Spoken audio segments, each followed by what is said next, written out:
Welcome to the Soapboxx family. I'm your host, TJ Legacy. Please do not adjust your streaming service or TV set or wherever you're watching us. Yes, this is me. We are Soapboxx Podcast. We are currently on vacation this week, but fear not.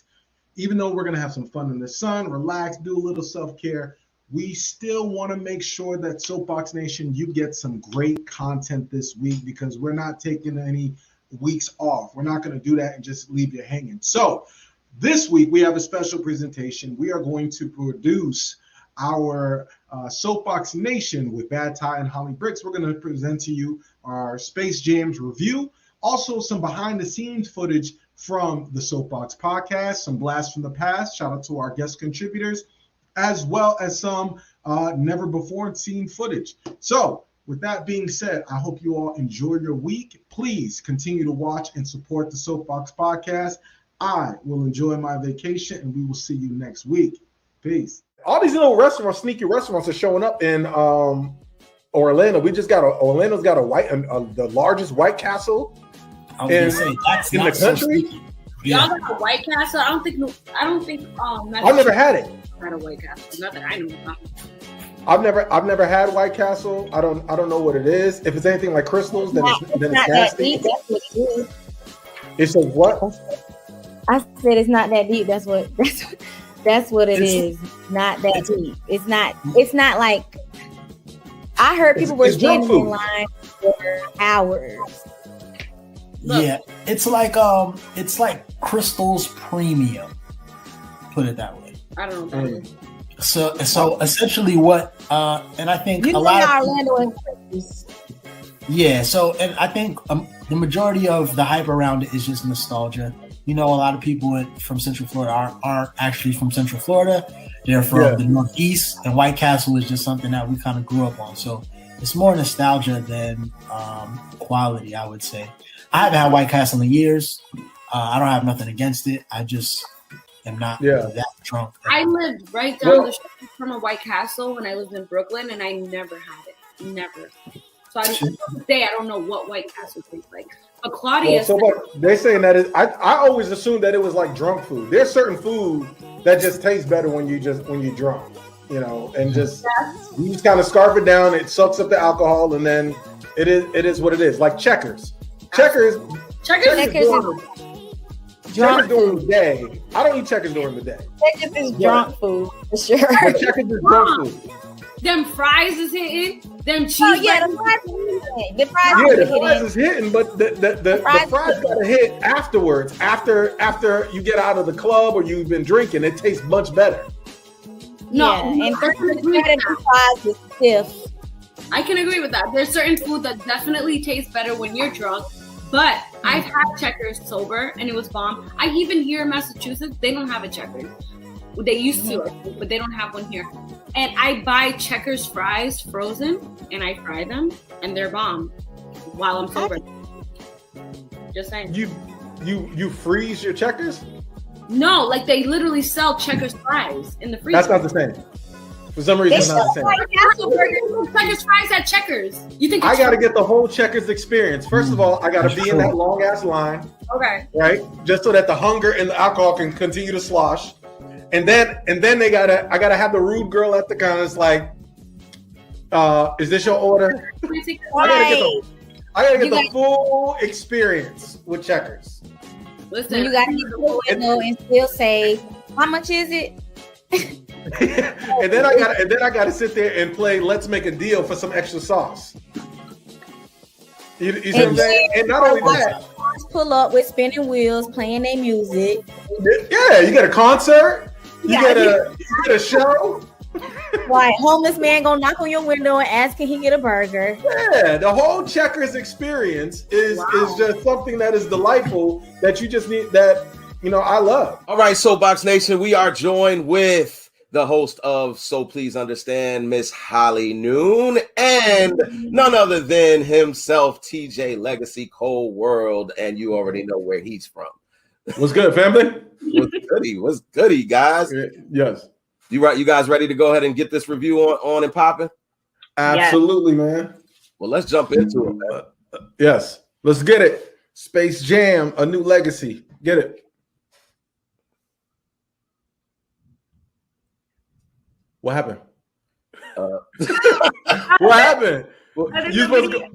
You supposed to go into the first. No. I'm gonna put the video in that later. Oh, I think that's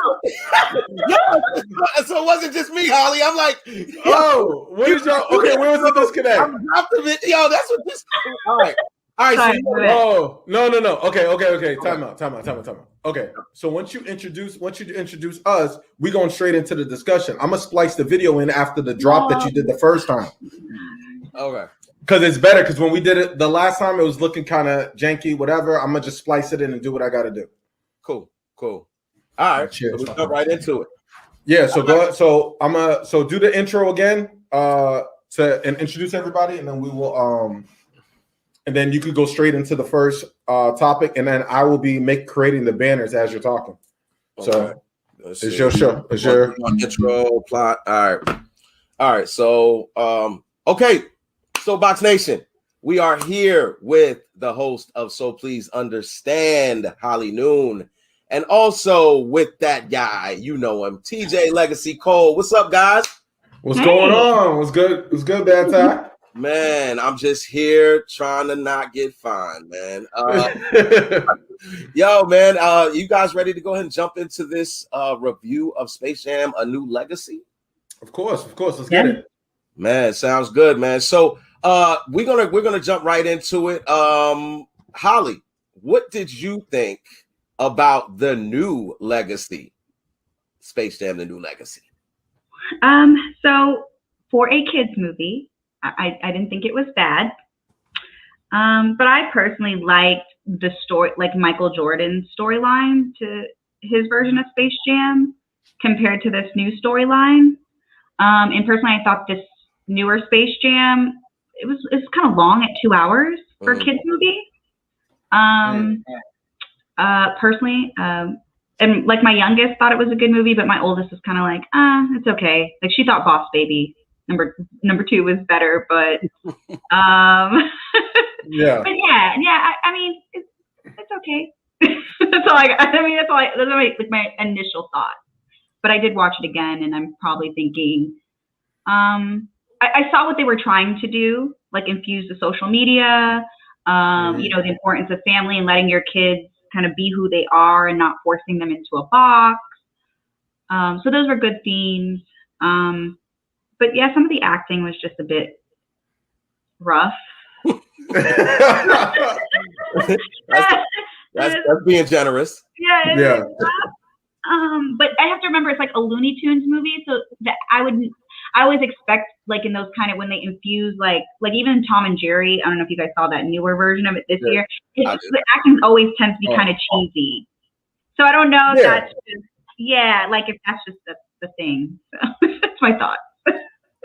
TJ, I feel like you kind of support the same views as Holly, but I'd love to hear what you thought about the movie. I did like the fact that they tried to modernize the Space Jam and really went with the theme of a new legacy. But yeah, I would have went in a different direction as far as the plot is concerned, especially if you're going to put it in a video game and make these sort of characters. I personally would have liked to see, the whole aspect of being yourself, and LeBron having gone through that his entire life of people putting him into a box, and now he's into this game. Like, I think it would have been a perfect opportunity for them to not just make his contemporaries the Goon Squad, but to make some of the NBA legends that LeBron has never gotten to face in his career. They could have been the Goon Squad and really had a video game NBA Jams-esque type of game with his kid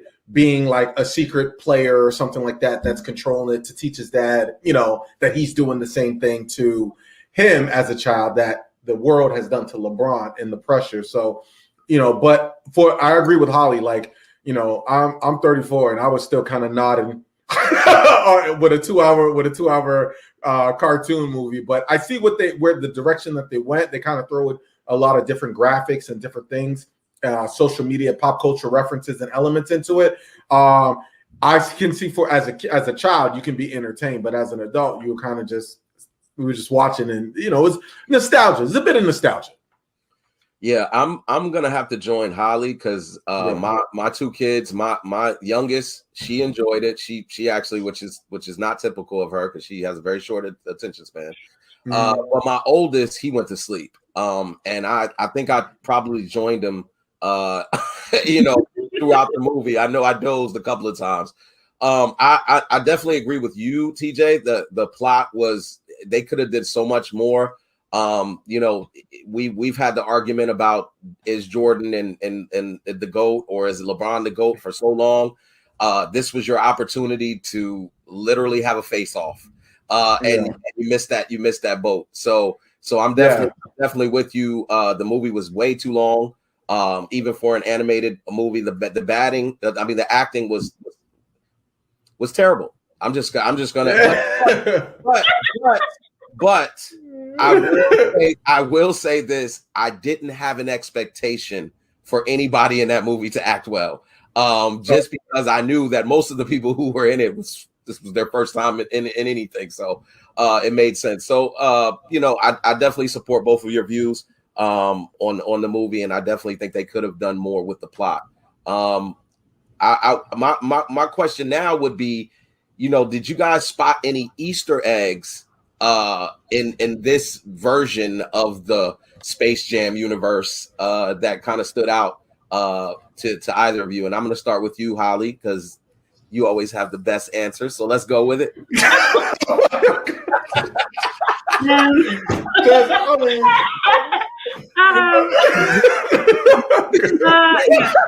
No pressure. No pressure. So yeah, so I like the ode to like all the other Warner Brother movies that kind of, you know, The Matrix, and how when they took the journey to find all the different Looney Tunes, how they incorporated all the different movies and infused that together.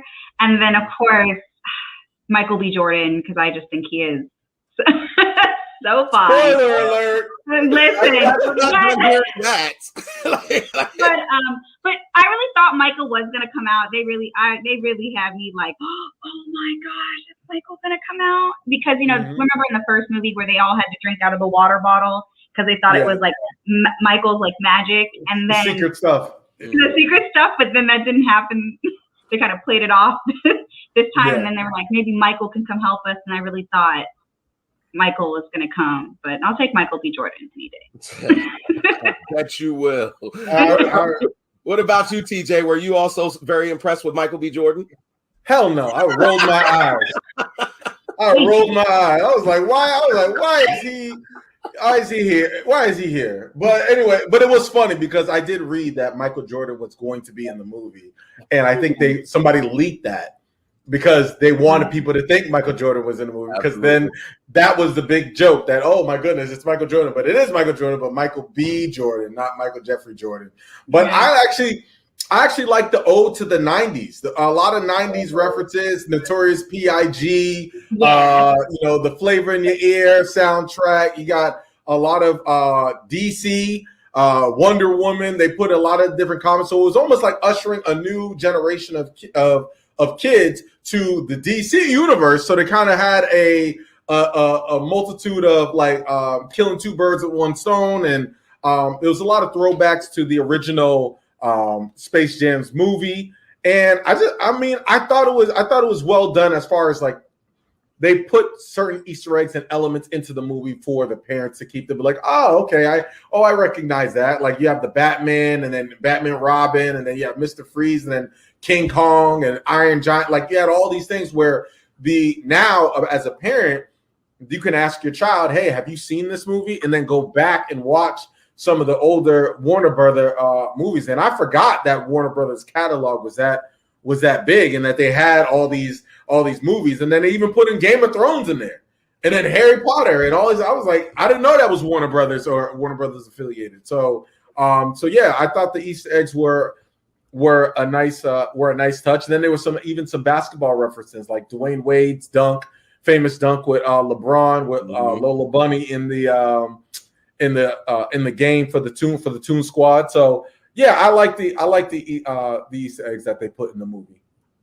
I personally liked the wave that they rode, and the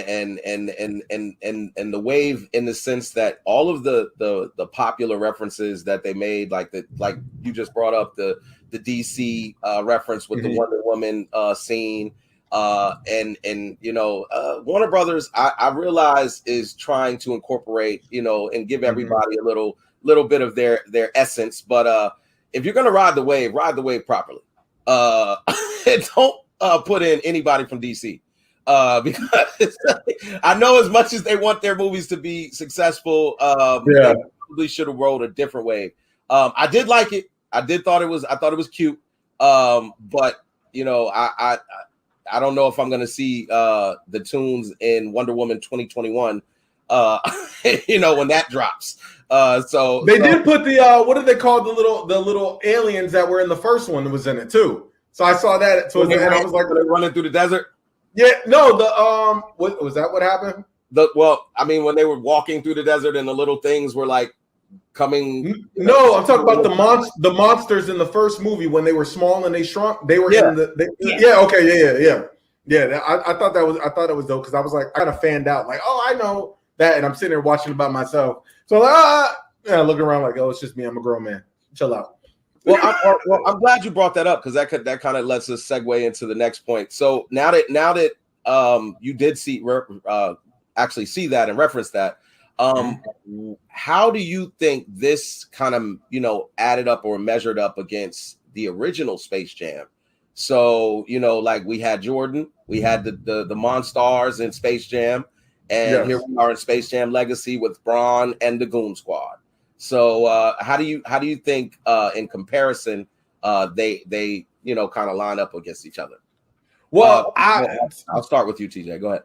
Yeah, well, I don't think for me, nostalgia purposes, the first Space Jam, for me, it was the very first movie that I went to the movie theaters by myself as a child to go watch with my friends and with no parent supervision. So I was like, Space Jam to me is like, oh my goodness, it meant so much for me as growing up, and I wasn't even into basketball like that or even Jordan like that. It was just like, man, I'm growing up into being a young man. But the movie of itself, like and I don't want to give away the review, but my rating, but that first Space Jam had such historical significance because of Jordan and not being in the NBA and what he was doing and why he went to baseball. Like they did a really good job of tying in some real life situations and then ushering it into his return. So it was kind of like filling in the gap. So it was like, oh, this is what he was doing, and this is what brought him back to the love of basketball. This one was, I felt like this movie was like a check on the bucket list. Like Jordan did one. I'm the heir apparent to Jordan for in LeBron's case. So I'm gonna do Space Jam. Jordan did Space Jam. I'm gonna bring Space Jam back. So I don't think it was really a comparison movie. I just think it was one of those things that LeBron was like, I just want to do. Granted, the message that they tried to send was a good one, but I felt like even within 2 hours, the movie was kind of like rushed because it was like they were sucked into the game, and then all of a sudden he's got his he's got his team, and then all of a sudden the game. I'm like, damn, the game is already. It's like 30 minutes, and it just was a lot. Even though it was a 2 hour movie, so I don't think there's really a comparison. I think the first Space Jam was such a classic, even though that acting wasn't that great either. But yeah, I don't know. But I think they did it. Like I said, they did a good job tying in some stuff. But yeah, I don't think there's any comparison for me in my 30s to the first Space Jam to this one. What about you, Holly? What'd you think? I like the first Space Jam because I watched it before watching Space Jam 2. I think to me the story just made more sense. Just kind of like you said, like what Jordan was doing, like why he went to go play baseball, and I think also just how the Monstars took the powers of like actual NBA players. I just thought that was so clever, and I don't know if it was like a play on like diversity, equity, inclusion in Space Jam 2, where like this time the Monstars were like a mix of WNBA and NBA players. So I don't know if that's, but I think also the fact that then they were turned into like animals. That like, why can't they just be who they are?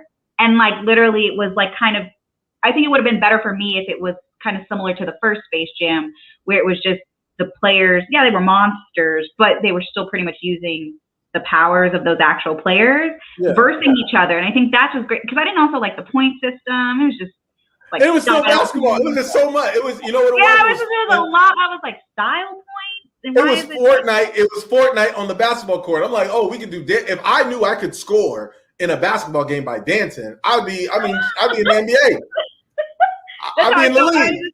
It was a lot to keep up with, like, to be honest, where it was like the first one, it was just more simple. Like, and maybe that's why just from the 90s, it just seemed a lot more simple. And then now it's like they had like social media and yeah, it was a lot going on. So I like the first one better personally. I'm gonna have to agree. I definitely liked the first Space Jam. There was a lot.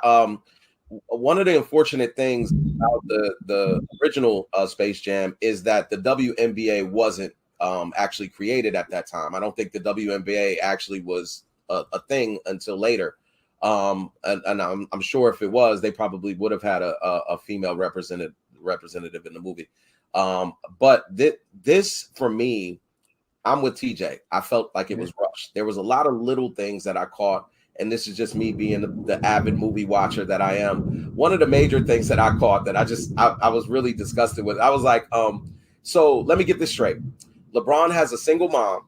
He's poor, but he has on a brand new pair of LeBron James lime green Air Maxes as he walks into the gym, and they were crisp, so they were brand new. But yet, over here, but yet he's getting a old Game Boy from his homeboy because he got something new and decided that LeBron's my homeboy. I want to make sure he's got something too. I'm just giving his Game Boy, and I'm like, clearly he could have afforded the Game Boy if he wanted it. If he's walking around with $200 shoes on his feet, but that's just me being anal. But outside of that, I'm with you, Holly. The storyline for Space Jam was simple. We got it. Alien invasion. He wants to take over. This is what we want to do. That's the way you go about it. This movie did feel like they tried to cram a lot in a 2-hour span, and they still didn't reach the goal. So I'm right there with you when it comes to there not being a comparison, TJ. As I am with the Jordan LeBron comparison. I do have a theory about the WNBA infusion into the Space Jam, though. I do think that the next time we do see another Space Jam will be if his daughter makes it to the NBA. That she will then take over the franchise and have it be, about women's basketball and then having that crossover. That's what I thought. And was that a little girl in the movie? Like, I know it was Bronny and I know it was his son, but then was that a little girl? But I seemed like another little boy. Like in the movie, he had 3 boys. Or was that a little girl? I thought it was a little girl, but that was a little girl? Yeah, she's absolutely a little girl. Okay, yeah. So I think that's his daughter, Zuri, right? So I think she will be the next installment of Space Jam if there is one, if they're going to keep it all in the family.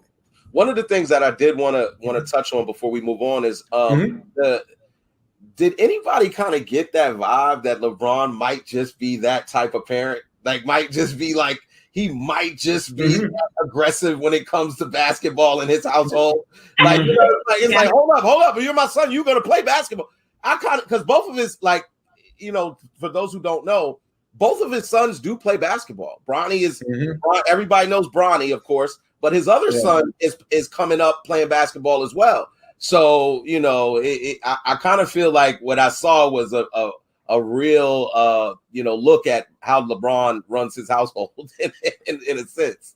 So I don't know if anybody else caught that. Did anybody else kind of get that vibe? Like he's really this demanding when it comes to basketball and how much he loves it?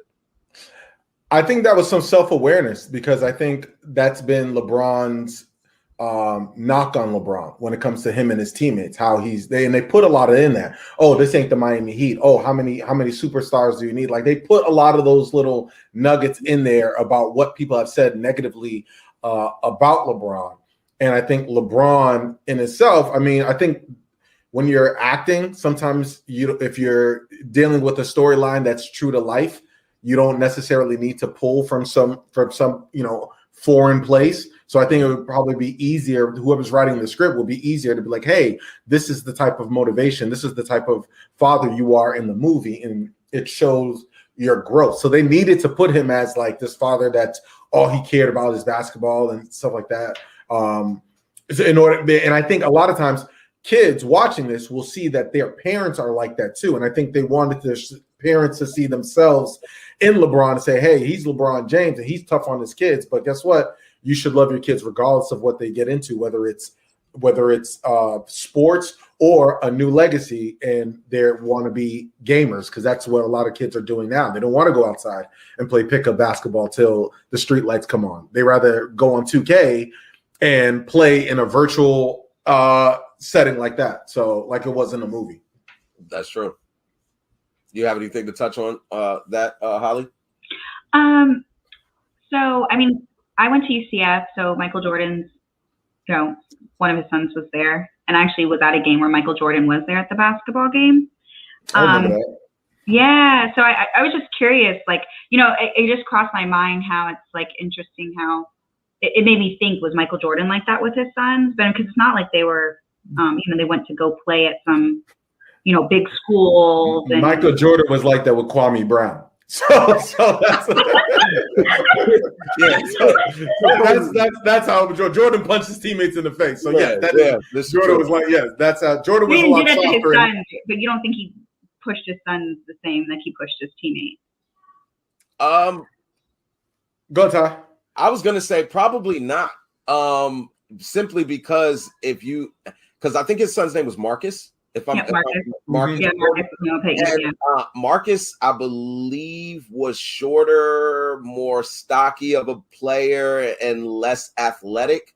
Mm-hmm. So if you're a father or just a scout, if you're being honest with yourself, you knew that Marcus never would be Michael. And I know that he had another son. I don't remember anything sport-wise with the other son. So I don't think he pushed it. I don't think he pushed it. Maybe because, you're not under the same, you're not in the same boat as maybe a LeBron James is, where your mom is a single mom and you guys, you're trying to do this because you want to make our situation better. No, you're Michael Jordan's son. The situation is better. Like there's really like at this point you can do. If I'm Michael Jeffrey Jordan, I'm like, you can do whatever you want to do. Literally, you can do whatever you want to do. So, but with LeBron, I think with him, the way he came up, because you think of the difference in the way Michael Jordan came up, where he had his mother and his father, and then you think of LeBron, who came up with a single mom.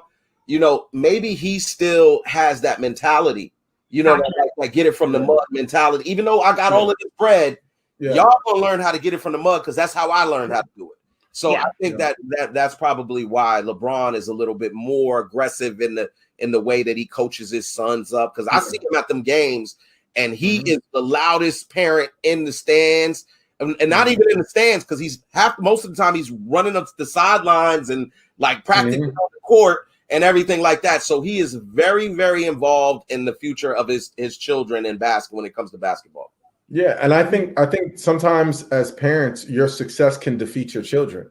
Like sometimes the ultimate for you to get to where you were going, you needed to have that grit. You needed to have that. But once you get to that level of success, parents tend to want to give their children things that they didn't have, and they forget to give them exactly what they did have, to give them that sort of that grind in their DNA, and it's lost. And especially in this new generation, you might see that, especially with a lot of celebrity children who are just being glorified since they were like 2 years since birth, and they're not going to have the same, they're not going to have the same drive as you would, because like you said, your resolve hasn't been tested as much as it would have been growing up how Michael Jordan grew up, or growing up how LeBron has grown up in his life.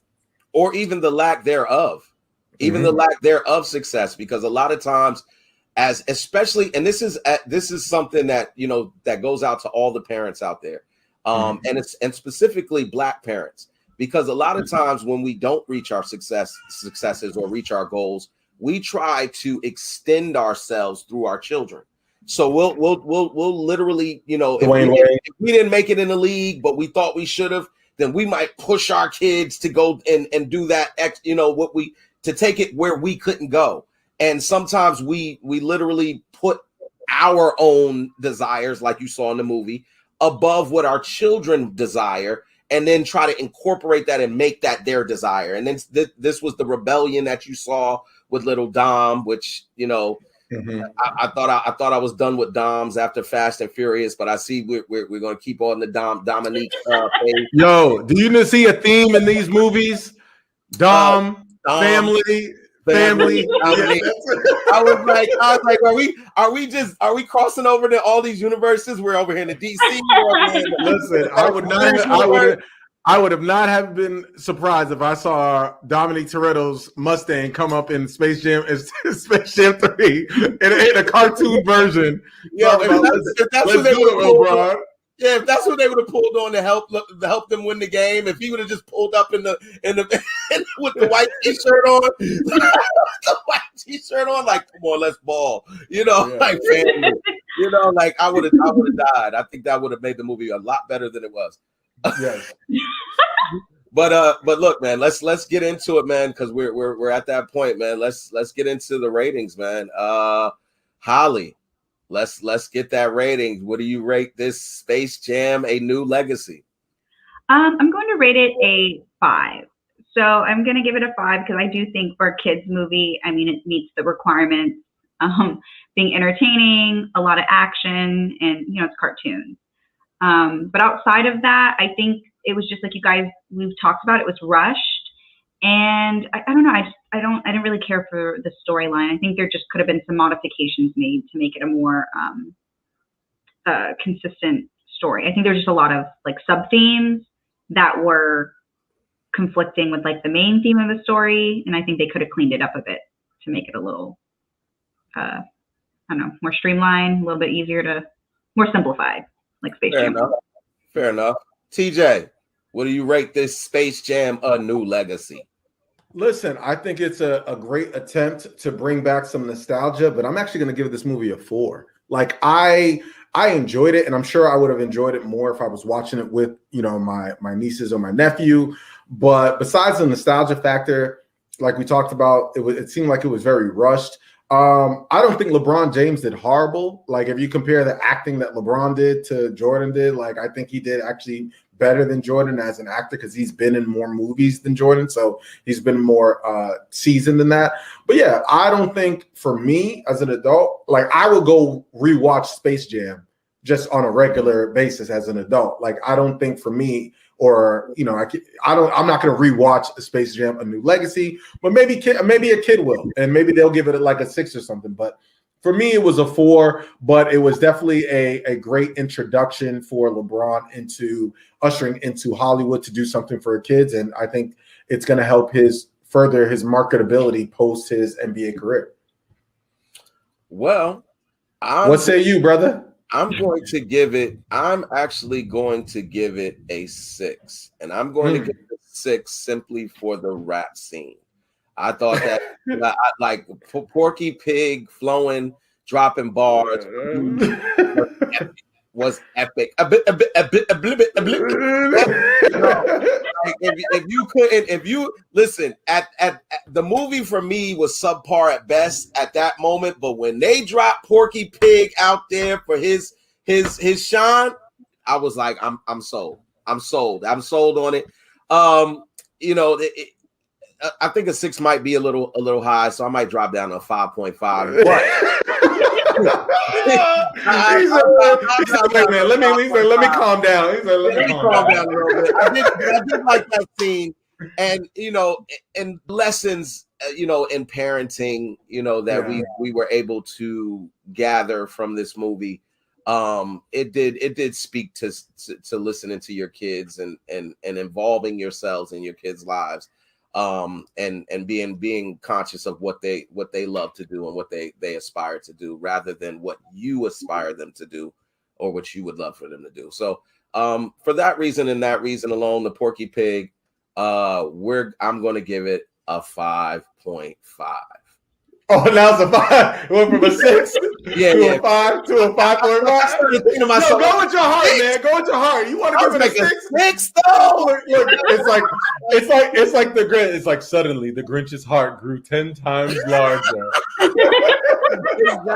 Exactly. So I want to support, LeBron, because I do love with a lot of the things that LeBron does, and this is it's tough, man. It's tough acting. It's tough doing a movie when a lot of the characters that you're working with you don't even see. So I have to take those type of things into consideration. But the LeBron James sneakers for me was kind of, I was like, so he's poor, but he's got a $200 pair of He was in the movie pocket. He was pocket watching, like, as soon as I saw him, I was like, okay, Ma, because I would have liked to see them kind of talk about that a little bit more, about her trials and tribulations of being a single mom, and the things that it took to get him up to where he got, because they kind of skipped past all that. It was just like, I'm going to work, and then he goes and gets a new Game Boy, and the coach curses him out, and then it's like, now you're worth millions. So I would have liked to see that. So for me, 5.5, and I think I'm being generous, but 5.5 will probably be my rating for sure. So now that we've pretty much given our ratings and talked about who's the better and all of those type of things, it's only one thing to do, man, and that's to bid Soapboxx Nation a fair due. But you know who it is. It's BadTy Bricks. It's Holly Noon. It is TJ Legacy Cole, and we will see you next time. Anything. Tell them what we talking about. Anything. Tell them what we talking about. Anything. Go ahead. All right, that's fine. I can speak to this truth because as somebody who's trying to get small things done in Sanford, small things, I've been met with the most ferocious opposition from our own, the people that you thought were going to be your allies. You know what I'm saying? You know how they say all skin folk ain't kin folk? Yeah. You would think to be able to go in and do something to benefit the the overlooked communities, that you would get the support from the community that you would expect, or the people that are representing that community. But now these folks are appointed. Like what happened during the Trayvon Martin debacle? Remember, there was Jeff Triplett was the mayor, right? And there was a different police chief. They fired the police chief and put up this different police chief who was a black guy, wasn't from around Sanford, anything like that, but it was just to appease the public and be like, look, we got rid of that white guy, put in this black guy, and that kind of got folks to kind of calm down a little bit. We got a different face on it. That was the first step. The second thing was the mayor was making public appearances. I don't know if y'all remember, but Jeff Triplett, if you were out there at Fort Mellon Park when Al Sharpton, the mayor was going around and posing kind of like the police are, kneeling with everybody. Yeah. He was going out basically being like, look, I got to get on the front end of this.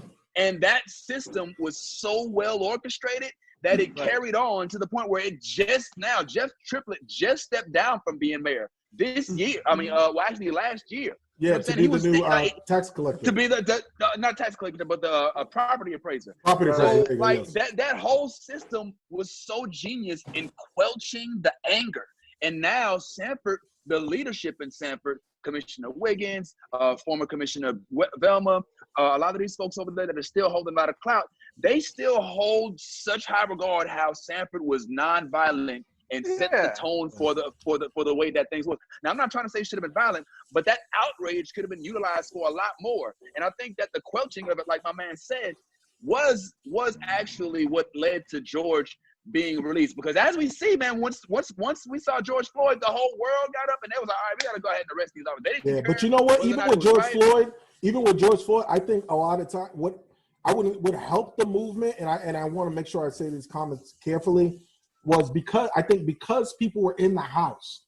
with the pandemic, some people not getting the stimulus checks, not having a job, the frustration of that of the economy, how everything affected. It was, I think people were out there protesting because of George Floyd, but they were also protesting because people just, quite frankly, just had enough. They were like, look, it's the haves and the have-nots. Y'all killing black folks. You don't care. You don't care about, you know, me and my family and my economics. So, you know, and I think that's something we all have to be cognizant of and be on alert, because a lot of times these cities, we watch George Floyd in Minnesota or in Minnesota and stuff, and we'll say, oh yeah, we marched, whatever. But at this point, it's Russian roulette. The country is playing Russian roulette with Black lives, and you just don't know. I saw a video the other day where there was a black man. He was like, man, I got stopped by the police. He's like, I didn't do anything wrong. He's like, he let me go. But he had such anxiety thinking that, yo, my life, this could be it. Like, people are going to, not even that, not just your life being killed by police officers. People are literally walking in grocery stores, wishing a Karen would. Like, looking around, looking like, oh, I want that day. Wait, look at the videos. I got time today. Yeah, looking at videos, it's like, oh, why don't that ever happen to? Why am I never around when a Karen or somebody, you know, pops off? And it's real. And I just think the idea that all of this is going to subside with a defeat of Trump in November, I think it's silly. I think it's actually going to be a resurgence. I think it's going to, if he is voted out of office, I think it's only going to get worse, because it's going to be a rebellion of white supremacy where they're going to be like, oh, it's almost like a petulant child that's having a temper tantrum. They're going to be OD. So everybody needs to be definitely on alert. I would love to do a show. Go ahead, Morgan. I was going to say, that's why we have to stick together. And to what Vince was saying, as far as him not being able to get that help, you know, you would think, and that's because unfortunately there are, you know, black people in positions that can help, but they still have that white man to answer to. So they're not gonna let your black ass come in there and stir the pot up for them and mess up with it, even if it means helping the community. You know what I mean? It's like, you're not worth me having to answer to my white superiors and losing my job, even, you know what I mean? So it's kind of messed up, and we really have to infiltrate, you know, these we need to put ourselves in a position where we are the person that's being answered to. You know what I mean? We're not high enough in different places. Let me challenge that. All right, you heard when I said all skin folk ain't kinfolk, right? Right. Like, even the people in power that look like us, all right, can still be the ones perpetuating the man's word.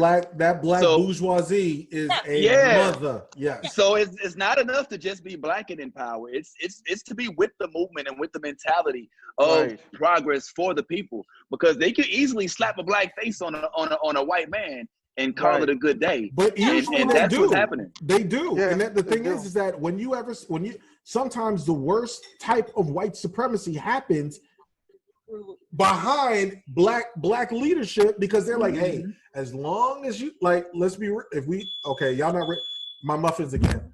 Y'all not ready for the Obama. Y'all not ready for the Obama. How many TV dinners you gonna have? Listen, man. Hey, things is happening. It's almost 10 o'clock. I haven't eaten, but I'm gonna go soon. But, you know, if we have a conversation about were things worse under certain black folks, and we talk about Obama, people aren't ready for that conversation. But yes, locally, statewide, sometimes when they want to infiltrate and gentrify, they'll give you a black representative that you can rally behind. But then when so we got to look at people's policies and their agenda. Is their agenda and their policies unapologetically black, rather than just having the same pigmentation? Yeah, because good Lord, you get Terry Crews up in there heading one of these, or Morgan Freeman. Like, look, bro, look, I'm trying to tell y'all, bro. What did Morgan Freeman do? He did something? Oh my God, yo, Morgan Freeman is not God, bro. That is a movie. Like, he out there talking about. I mean, I know we don't all support Black History Month, but like, his whole thing is he's got interviews out there from a while back that are talking about the best way to tackle racism is to ignore it. You know what I'm saying? And he's like, I don't want Black History Month and all this other stuff. You know what I'm saying? Even though he out there sleeping with his grandchildren, friends, and everything, that's a whole different thing. That's a generational gap issue, man, that we got to face. But my point is, though, that makes it so much harder to just be like, always buy black, always support black, always put black. Like, you have to even laser focus the radar to not just any black, but the right kind, you know, and it just makes it so much harder. So. And trolling or not, that's the same thing with 50 Cent. Like, regardless, you have benefited from the black community too much. For at some point, that shit got, like, that trolling shit got to be done. Because I'll just make another show. I'll go tap dance for the white man. Yeah. If Nick can't handle it, I'll do it. I'll show that nigga up. You know what I'm saying? Like, come on. Like. Yeah. No doubt. Hey, no doubt. Every race has their own Donald Trump. I think 50 may be ours. Yeah. I heard Kanye dropped out of the race and then he qualified in Oklahoma. I can't keep up. I can't keep up anymore. I'm tired. I don't know. I'm through. But hey, listen, I know this is the aftermath conversation for those who are watching this on YouTube or listening to us on Spotify, Stitcher, SoundCloud. Y'all go watch that movie Fatal Affair, because that's what I'm about to go watch right now. Okay. And we will talk about that. The first scene had me rolling already. Hey, TJ. Yeah, there's another movie, a documentary that you may want to look at. It's called The Human Zoo. And I heard about that. And it is the subtitle is the forgotten history of scientific racism. And one of the brothers is from New York, the Bronx. They in the 1920s they had African people in the zoo on display, and the other brother from St. Louis, the St. Louis World's Fair. The VP Fair. All right. And it's a tremendous video. And I'm putting it in the chat right now. Yeah, I was about to say. Yeah, I thought okay. Yeah, The Human Zoo. Yeah. There's another good documentary. I recommend if anybody has Netflix, get your family, get your kids. Is a show called Love. All right, it's for the whole family. All right, get the kids together. That first scene, it's amazing. It's Love on Netflix. Because I've been talking about documentaries. I watched Not Your Negro, and that was really good. Oh, yeah. Oh, yes. James Baldwin is one of my influences, definitely. I gotta catch up. Yeah, we gotta. Yeah, I mean, this COVID thing, we can't have no movie nights. We can't do nothing. We gotta figure it out. But we gotta definitely. I definitely gotta watch these movies, and there's a lot of books. I want to get a book list together that we could start posting on our social media. So for those who are listening, who are watching, look out for that. So we want to make sure that we're promoting. And Dr. White Muhammad, if you could assist with that, I'll be forever grateful if we can get a book list together for people to enlighten themselves.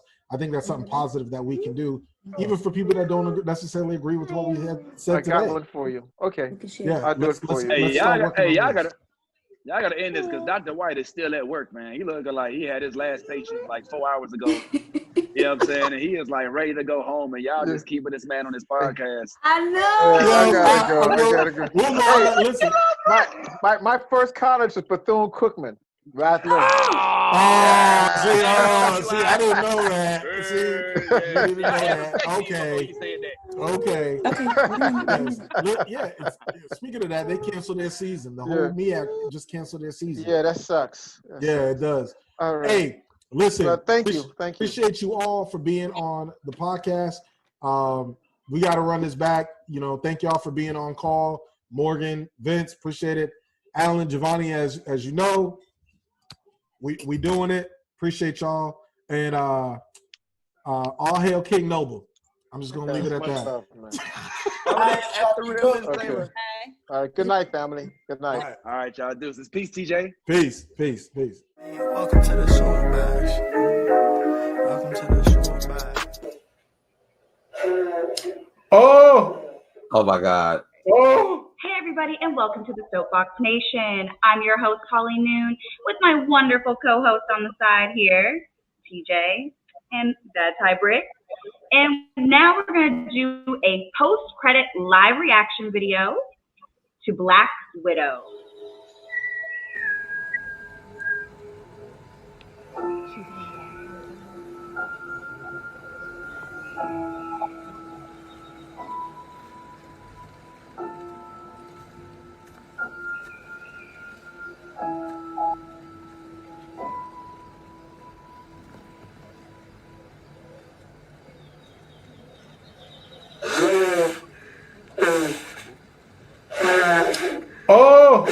Oh my God. Oh.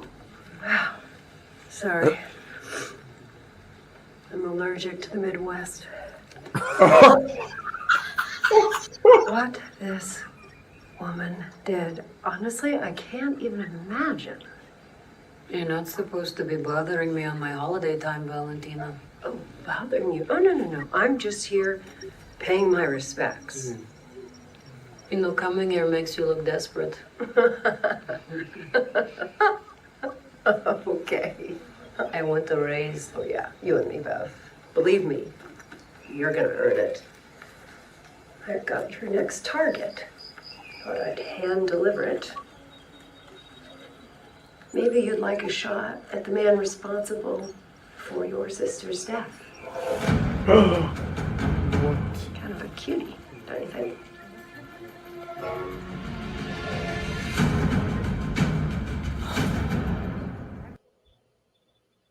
Oh,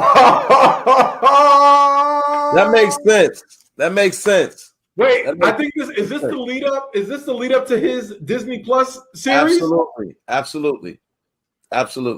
So wait a minute. All right, let's do it, because wasn't Black Widow originally supposed to come out before Falcon and the Winter Soldier? Yes. So that was supposed to be the first time we saw Valentina in the Marvel Cinematic Universe, but we ended up seeing her in Falcon and the Winter Soldier first. So we're still so she must be building an army with US Agent and Black Widow's sister, and that are we gonna be going after Hawkeye?